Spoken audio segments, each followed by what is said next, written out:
신약성경 220페이지에 있습니다. 사도행전 19장 1절에서 7절 한 절씩 교독하겠습니다.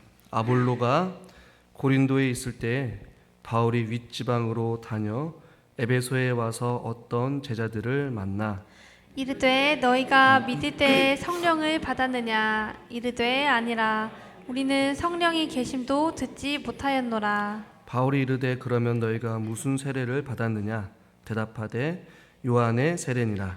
바울이 이르되 요한이 회개의 세례를 베푸며 백성에게 말하되 내 뒤에 오시는 이를 믿으라 하였으니 이는 곧 예수라 하거늘. 그들이 듣고 주 예수의 이름으로 세례를 받으니 바울이 그들에게 안수하매 성령이 그들에게 임하심으로 방언도 하고 예언도 하니 모두 12사람쯤 되니라. 아멘.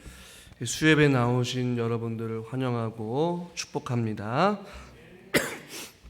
지난 시간에 아볼로에 대해서 말씀을 나눴죠. 이 사람은 학식이 뛰어나고 언변도 좋고 성경에 능통한 자였습니다. 그가 복음을 전했지만 무엇인가 부족했죠. 요한의 세례만 알았어요.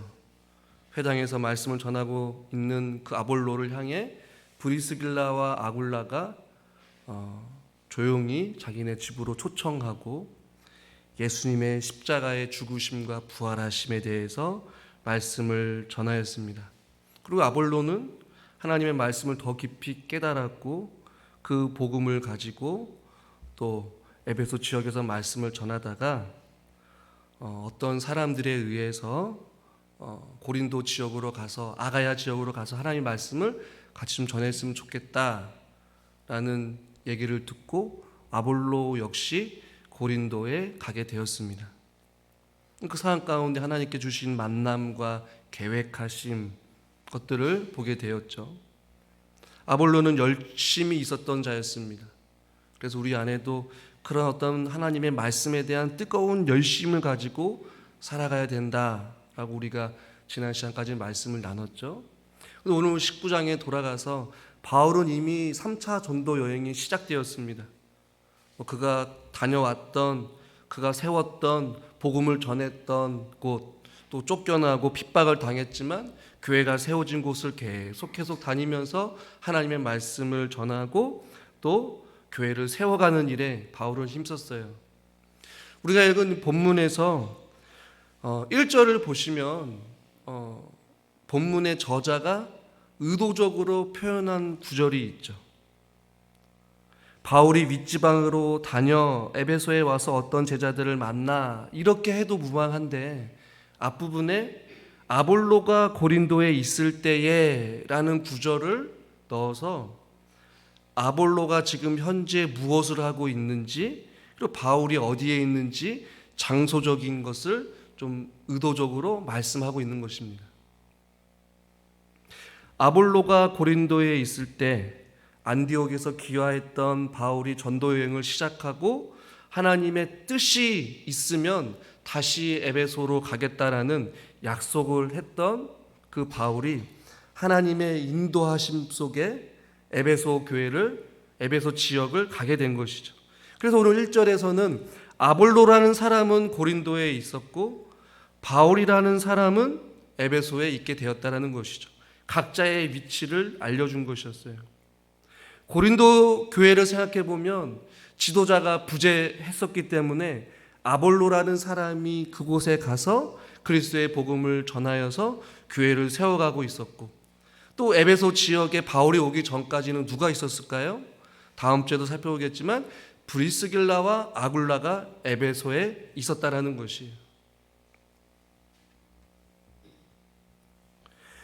바울은 덕분에 고린도 지역을 가기 전에 에베소에 다시 가게 되었고 무려 3년이라는 시간 동안 에베소에 머물면서 하나님의 복음을 더 깊게 전할 수 있었다라는 것이죠.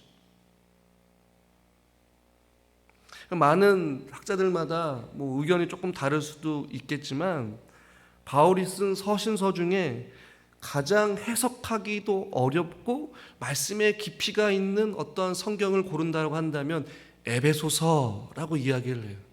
그만큼 바울이 에베소에 있는 그 3년이라는 시간 동안 바울의 어떠한 신학적인 사상과 교회에 대한 어떠한 그 모든 하나님의 은혜를 총체적으로 좀 이렇게 기록했던 책이 바로 에베소서입니다. 저는 이 1절의 말씀, 아볼로의 위치, 바울의 지금 현재 상황을 본문에서 의도적으로 말씀한 걸 통하여서 우리가 무엇을 발견하냐면 하나님의 신비로운 섭리를 우리는 발견하게 됩니다. 아볼로와 바울은 아직까지 서로 대면한 적이 없습니다. 그래도 아마 서로가 소식을 건너서 들었을 거예요. 그러나 그들은 각각 다른 공간, 다른 환경, 다른 상황 속에서 누구는 고린도 지역에서, 누구는 에베소 지역에서 하나님의 복음을 전하는 일에 각자가 충실히 행하고 있었다는 것이. 이 구절을 가지고 이재철 목사님은 주님의 섭리가 거미줄처럼 아주 치밀하게 이루어가고 있다, 이렇게 이야기를 해요. 저는 그 표현이 참 아름답더라고요. 하나님의 섭리, 하나님의 계획하심이 아주 거미줄처럼 치밀하게 그것을 이루어가고 있다. 여러분, 그것이 여러분 보이십니까? 오늘 단순히 1절의 이 말씀을 보면 그냥 아볼로는 고린도에 있고 바울이 에베소에 있는 게 뭐 얼마나 대단하겠냐 라고 생각할 수 있겠지만, 이 당시의 상황에서 보면 서로가 연락하는 연락통이 쉽지는 않았을 거예요. 오늘날처럼 핸드폰으로 전화를 하는 시대도 아니었단 말이에요. 그러나 하나님은 거미줄처럼 마치 그 한 사람 한 사람을 계획하시고 이루어서 그 사람을 적시적소에 보내시고 교회를, 영혼을 살리기 위해 사람들을 통해 이루어 가신다라는 것이죠. 우리 1절 말씀을 다시 한번 읽어보도록 하겠습니다. 본문 1절입니다. 아볼로가 고린도에 있을 때 바울이 윗지방으로 다녀 에베소에 와서 어떤 제자들을 만나. 아멘. 신비로운 하나님의 인도하심. 그 하나님은 지금도 저와 여러분 한 사람 한 사람에게 선한 계획을 가지고 우리의 인생길을 아름답게 그려가고 계신 줄 믿으시길 바랍니다. 한번 따라하겠습니다. 하나님이 나에게 선한 계획을 가지고 있습니다. 이미 그것을, 계획을 실행하고 계셔요. 우리의 인생길에 함께 하시고 친히 간섭하시고 동행하여 주셔서 우리를 인도하시는 것이죠. 브리스길라와 아굴라가 바울을 만나게 하시고 또 복음을 듣게 하시고 같이 머물게 하셨다가 생각지도 못했던 그들의 인생이 변화되었고 가치관이 바뀌게 되어서 고린도를 떠나 에베소에 머물면서 또 로마에 머물면서 사람을 만나고 교회를 세우는 일에 하나님이 브리스길라와 아굴라의 인생길을 계획하시고 그의 인생길을 아름답게 그려가신 것이죠.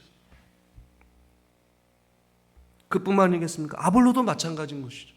요한의 세례만 알고 있었던, 열정으로 가득 차 있었던 사람이지만 브리스길라와 아굴라의 만남을 통해 그의 삶이 더 바뀌게 되었고 또 생각지도 못했던 고린도 지역에 가서 그리스도의 복음을 전하는 그 일을 감당케 하신 것이죠.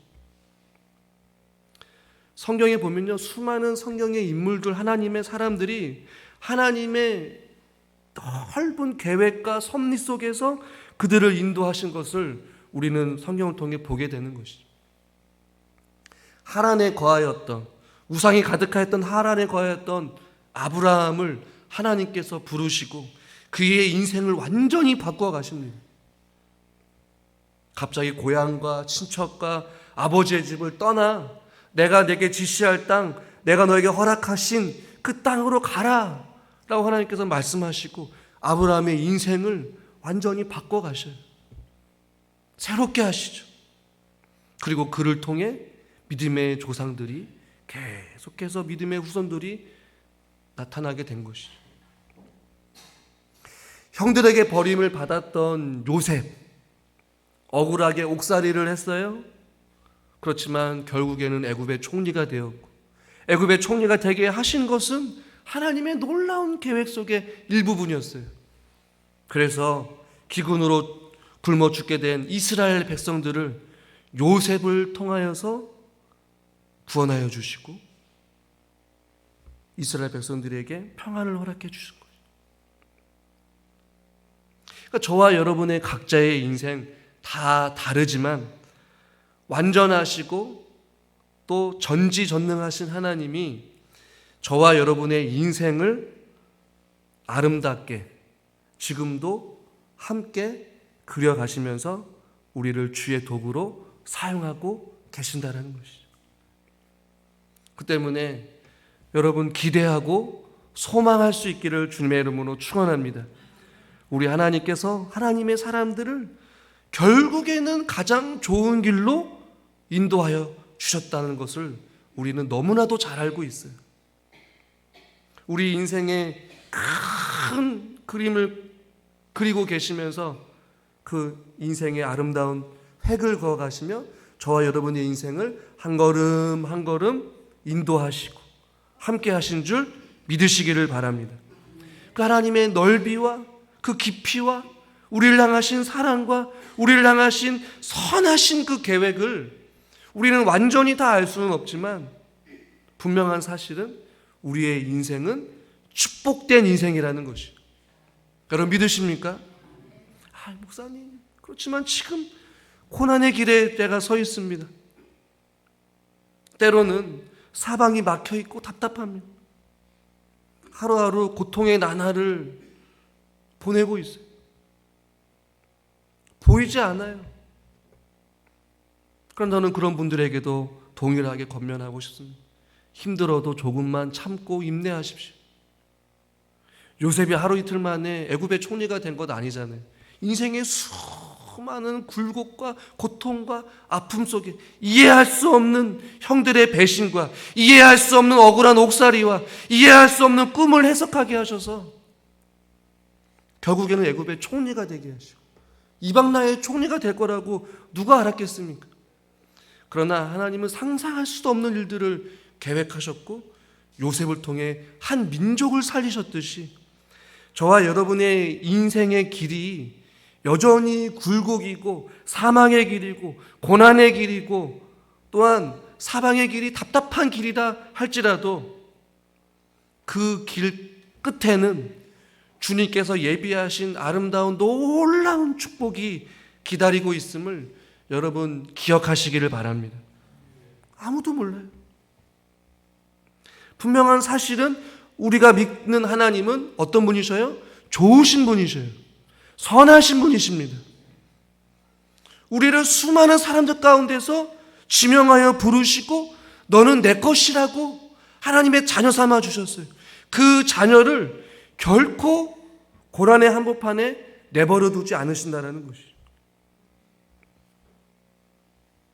아볼로에게 그랬고 브리스길라와 아굴라에게 바울에게도 그랬듯이 하나님은 저와 여러분들에게 분명하고도 아름다운 계획을 가지고 지금도 역사하고 계십니다.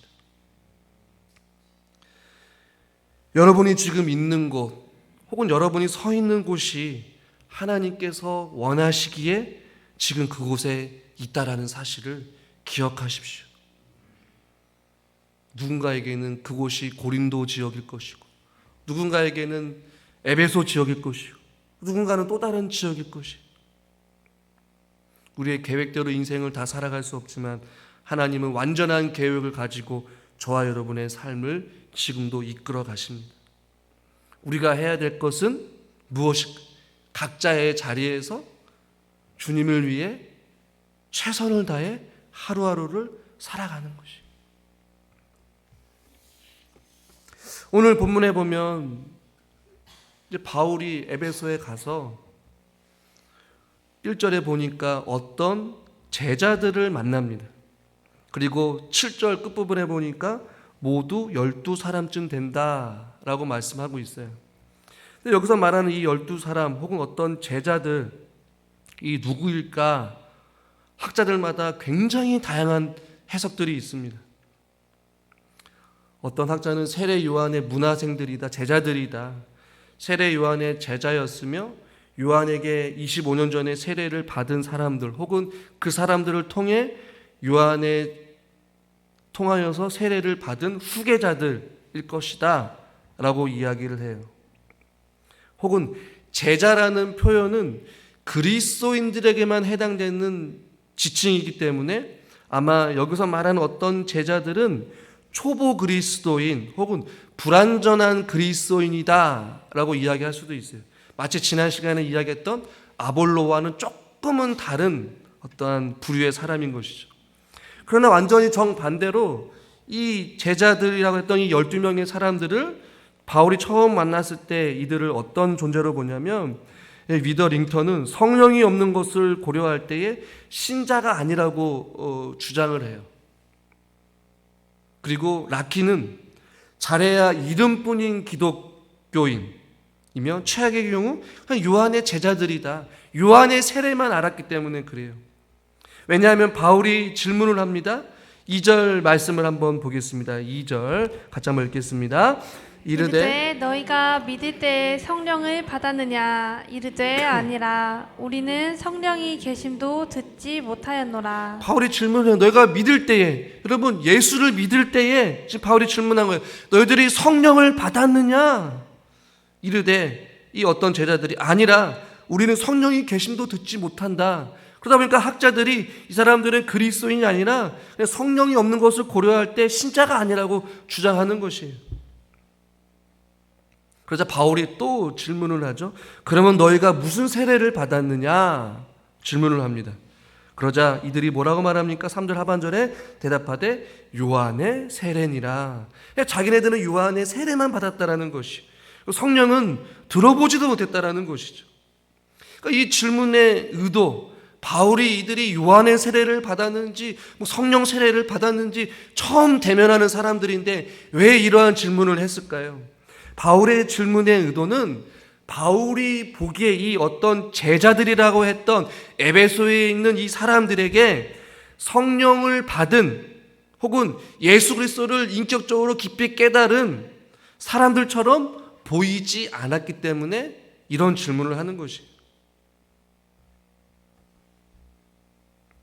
바울의 눈에는 세례받은 사람이 성령을 받지 않았다는 것을 보고 비정상으로 여겼기 때문에 이런 질문을 하는 것이에요.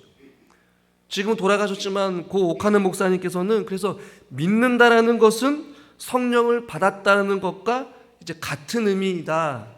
그리고 이런 질문을, 당신의 믿음이 진짜입니까? 가짜입니까? 바울의 질문이라는 것이에요. 제자라고 하는데 제자처럼 살아가고 있지 않은 것이에요. 그들의 언행, 그들의 행동, 그들의 표현, 그들이 사용하는 복음적인 용어가 복음적이지 아니하고 행동이 예수 믿는 자답게 행동하지 않고 그들의 말이 예수 믿지 않는 자답게 말을 하기 때문에 당신의 믿음이 진짜입니까? 가짜입니까? 이런 질문이라는 것이죠. 바울의 눈에는 뭔가 부족한 거예요. 뭔가 어색한 거예요. 그리스도인 같으면서도 그리스도인 같지 않다라는 것이죠. 그래서 그리스도인이 되는 것과 하나님의 성령을 받은 것을 하나로 보고 동일한 것으로 보고 실제라고 여겨요. 왜냐하면 로마서 8장 9절에 이렇게 말씀합니다. 같이 한번 읽어보겠습니다. 만일 너희 속에 하나님의 영이 거하시면 너희가 육신에 있지 아니하고 영에 있나니 누구든지 그리스도의 영이 없으면 그리스도의 사람이 아니라. 그리스도의 영이 없으면, 성령을 받지 않으면 그리스도의 사람이 아니다. 그러니까 하나님을 믿는 것과 성령을 받는 것을 같이 생각하는 것이에요. 또 한 구절을 찾아보면 고린도전서 12장 3절에 이렇게 말씀합니다. 같이 한번 읽죠. 그러므로 내가 너희에게 알리노니 하나님의 영으로 말하는 자는 누구든지 예수를 저주할 자라 하지 아니하고 또 성령으로 아니하고는 누구든지 예수를 주시라 할 수 없느니라. 아멘. 성령으로 거듭나지 아니하거나 혹은 성령을 받지 않은 사람은 누구든지 예수를 주라, 나의 구원자다, 나의 생명자다 라고 고백할 수, 말할 수 없다라는 것이죠. 그래서 오카는 목사님께서는 믿는다라는 것은 성령을 받았다라는 것과 같은 의미다. 그러니까 이들에게는 예수님에 대한 믿음이 결핍이 있었던 것이었어요. 또 이 구절을 통해서 예수님을 믿는다라고 하지만 성령의 경험이 없을 수도 있다는 것을 우리에게 보여주고 있는 것이죠. 자, 조금 어렵고 원론적인 질문을 해보겠습니다. 여러분 성령을 받으셨습니까? 할렐루야. 그런데 우리는 계속 이야기하죠. 성령 받아라. 성령 받아. 제가 말씀을 예전에도 많이 드렸죠. 저와 여러분들은 예수를 주라 시인하고 예수가 우리의 구주이심을 믿음으로 고백했기 때문에 이미 저와 여러분들은 성령을 이미 받은 사람인 줄 믿으시기를 바랍니다. 그 때문에 우리는 이 바울이 제자들에게 질문했던 것과 같이 우리는 성령 앞에 감사해야 합니다. 왜냐하면 성령을 받았기 때문에 그 성령의 은혜를 통하여서 예수 그리스도가 우리의 구원자이심을 어떻게 되는 것이요? 깨달아 알게 된 것이요? 그것을 믿게 된 줄 믿습니다. 십자가의 도, 한 사람이 십자가에 달려 돌아가시고 3일 만에 부활하시고 승천하신 그 십자가의 놀라운 비밀을 깨달아 알게 해주신 분이 누구입니까? 바로 성령 하나님이셔요. 그리고 구원의 은혜를 선물로 받았고 하나님의 자녀된 것, 하나님의 자녀되는 권세를 누릴 수 있게 해주신 것, 그것을 믿게 하신 것이 누구이십니까? 성령님이죠. 우리는 그것을 믿고 있어요. 입으로 시인해요. 그리고 그것의 증인으로 살아가고 있습니다. 그것이 저와 여러분들이 성령을 받았다라는 증거인 것이에요. 여기서 말하는 어떤 제자들은 그러한 삶, 그러한 고백, 그러한 행동을 보여주지 못했다라는 것이죠. 그러나 저는 이 바울이 너희가 성령을 받았느냐라는 질문을 저는 역으로 생각해서 여러분들에게 다시 질문하고 싶습니다. 저에게도 마찬가지예요. 어떤 질문이냐면 지금 우리 사랑하는 성도님들 성령으로 충만하십니까? 라는 질문인 것이에요. 이미 우리는 성령을 받았어요. 그러나 우리 안에 다른 것으로 충만하면 성령이 우리 안에 충만하게 거하실 수가 없는 거예요.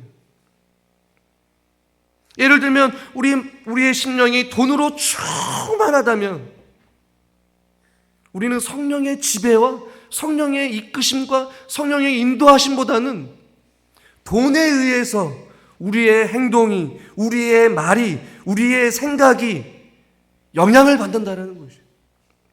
만약에 권력에 사로잡혀 있다면 권력을 의지하게 되는 것이에요. 성령의 능력을 의지하기보다 사람을 찾게 되고 힘 있는 자를 의지하게 되고 무엇으로 충만하냐는 것이죠. 오늘 이들은 예수님을 믿는 자답게 살아가지 못했기 때문에 바울이 질문한 거예요. 너희가 성령을 받았느냐? 너희의 믿음이 진짜냐라는 것이죠. 사랑하는 성도 여러분, 저와 여러분들은 주의 성령으로 충만한 삶을 살아가야 될 줄 믿습니다. 이것을 조금 또 조사를 바꿔서 얘기하면 우리는 성령으로 살아가야 합니다. 할렐루야. 우리는 성령의 능력으로 살아가야 합니다. 또한 우리는 성령 안에서 살아가야 합니다. 그리고 성령의 충만한 삶을 살아야 합니다. 성령으로, 성령의 능력으로, 성령 안에서 또 성령의 충만한 삶을 살아야 된다는 것이죠. 그렇다면 성령의 충만한 사람은 어떻게 구분할 수 있을까요? 예수를 주라 시인하고 예수님이 우리의 유일한 구원자이심을 믿는 자들의 삶은 반드시 삶을 통하여서 예수 그리스도를 자랑할 수밖에 없어요. 그리고 예수 그리스도를 의지할 수밖에 없어요. 그리고 예수 그리스도만을 바라볼 수밖에 없는 것이에요. 성령의 충만한 삶을 살아가는 그 증거에는 바로 우리의 삶의 열매를 통하여서 혹은 우리의 삶의 모습을 통해 알 수 있습니다. 우리의 저와 여러분의 삶을 통해 무엇이 드러나야 할까요? 한번 따라하겠습니다. 주님의 거룩하심이, 신실하심이, 사랑이 드러나야 합니다. 할렐루야. 그러니까 우리 장로님들, 우리 권사님들 모습을 통하여서 하나님의 거룩하심의 영광이 드러나야 되고, 하나님의 신실하심이 드러나야 되고, 하나님의 사랑이 우리의 모습을 통하여서 비춰져야 한다는 것이죠. 여러분, 어둠 가운데 있을 때에 밝은 빛을 비추면 그것이 비친 것을 더 확연하게 보여줄 수 있듯이, 어두운 세상 가운데 하나님 앞에 구별된 삶을 살아가고 주의 은혜로, 주의 말씀으로, 주의 성령으로 충만한 사람들은 달라도 뭔가 다르다라는 것을 보여줄 수 있어야 되는 것이죠. 우리의 언행이, 우리의 인격이 주님을 조금 더 닮아가야 되는 것이죠. 바울이 질문합니다. 너희가 믿을 때에, 예수를 믿을 때에 성령을 받았느냐? 아멘. 주여, 나는 성령을 받았습니다. 그리고 우리는 더 기도해야 되는 것이죠. 주여, 이 성령이 소멸되지 아니하고 성령이 우리 안에 계속해서 충만하게 하여 주시옵소서. 생수의 강이, 성령의 능력이, 하나님의 사랑이, 하나님의 자비가 강같이 흘러 넘치게 하여 주시옵소서. 우리는 성령의 능력을 통하여서 기도할 수 있습니다. 우리는 성령의 능력으로 살아갈 수 있습니다. 우리는 성령이 함께 하심으로 말미암아 살아가야 될 존재인 줄 믿으시기를 바랍니다. 그것이 하나님의 살아가는 자들의 참 모습인 것이죠. 그리고 우리 성령의 충만한 사람이 믿음이 연약한 자들에게 성령의 충만한 은혜를 더해 주는 것이죠. 다음 주에 살펴보겠지만 바울은 복음으로 무장하였습니다. 성령으로 충만하였습니다. 날마다 자기 자신을 부인하였고 십자가 외에는 잘할 것이 없고 그리스도를 아는 것 외에 다른 것을, 모든 것을 배설물로 여겼던 바울, 그의 거룩한 삶을 통하여서 그의 삶의 영향이 성령에 충만하지 못하였던, 혹은 성령을 듣지 못하였던 자들에게 세례를 통하여서 그들에게 놀라운 은혜를 경험케 하시는 것이죠. 5절과 6절 다음 주에 살펴보겠지만 우리 같이 한번 읽어보겠습니다. 그들이 듣고 주 예수의 이름으로 세례를 받으니 바울이 그들에게 안수하매 성령이 그들에게 임하심으로 방언도 하고 예언도 하니. 아멘. 성령이 우리가 충만하다면, 물론 목회자인 저도 말씀으로, 성령으로 충만하여서 강단에서 이 하나님의 말씀이 울려 퍼질 때에 전하는 자나 듣는 자 모두 다가 하나님의 은혜와 사랑으로 충만해지는 역사가 우리 예배를 통하여서 있기를 주님의 이름으로 축원합니다. 그리고 기도하는 우리 성도님들이요, 또한 말씀에 순종하는 우리 성도님들이요, 우리가 말씀으로 충만하여져서 옆에 있는 우리 지체, 우리 구역원, 우리 또 성도님, 우리 집사님, 믿음이 연약한 모든 지체들에게 그 성령의 충만함을 같이 나눠주고 사랑과 은혜와 자비와 또 기도의 사랑을 통하여서 옆에 있는 성도를 견고하게 세우는 것이죠. 같이 경험하는 것이죠. 기도를 소홀히 하고 기도의 불씨가 꺼진 사람들에겐 다가가서 기도의 불씨를 던져줄 수 있기를 주님의 이름으로 축원합니다. 할렐루야. 목사님, 내 불, 기도의 불 지피기도 힘든데 누가 누구의 불을 지핍니까? 성령에 충만하고 기도로 무장하여서 기도의 불씨를 자꾸만 던져주는 것이, 옆에 있는 사람도 성령으로 다시 충만할 수 있도록, 말씀이 무지한 자들에게는 말씀을 전하고 말씀을 같이 나눔을 통하여서 내가 느끼고 경험하였던 뿔송이처럼 단 하나님의 진리의 말씀이 옆에 있는 우리 집사님과 또 우리 권사님에게도 같이 나눔을 통하여서 같이 은혜로 말씀 안에 견고하게 세워지는 것이죠. 이것이 교회가 세워지는 아름다운 모습이라는 것입니다. 사랑하는 성도 여러분, 우리가 믿을 때에 성령을 받았습니다. 그렇다면 그 성령을 우리 가운데 충만하기 위하여서 더욱더 주의 말씀을 사모하십시오. 성령의 충만함을 사모하십시오. 그래서 주님 오실 그날까지 주어진 자리에서 하나님의 놀라운 계획과 섭리 속에 함께 주님과 그 아름다운 우리의 인생을 아름답게 그려나갈 수 있기를 주님의 이름으로 축원합니다.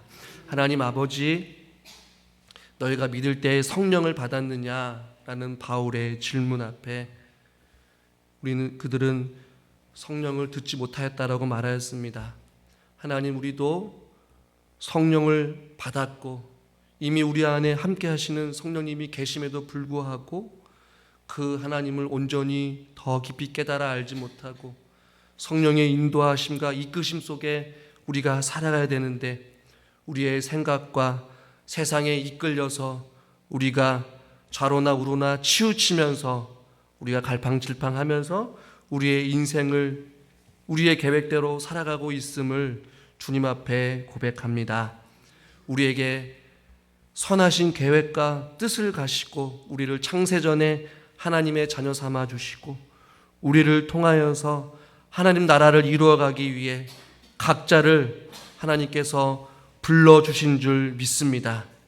우리는 그 부르심 따라, 그 성령 하나님의 인도하심 따라 우리도 함께 그 길을 걸어가게 하여 주시옵소서. 다른 것으로 충만하지 않게 해주시고 오직 주의 말씀과 주의 성령으로 충만케 하여 주셔서 완전하시고 신실하신 하나님의 인도하심 속에 우리가 믿음으로 순종하며 그 길을 걷게 하여 주시옵소서. 예수님의 이름으로 감사하며 기도드리옵나이다. 아멘.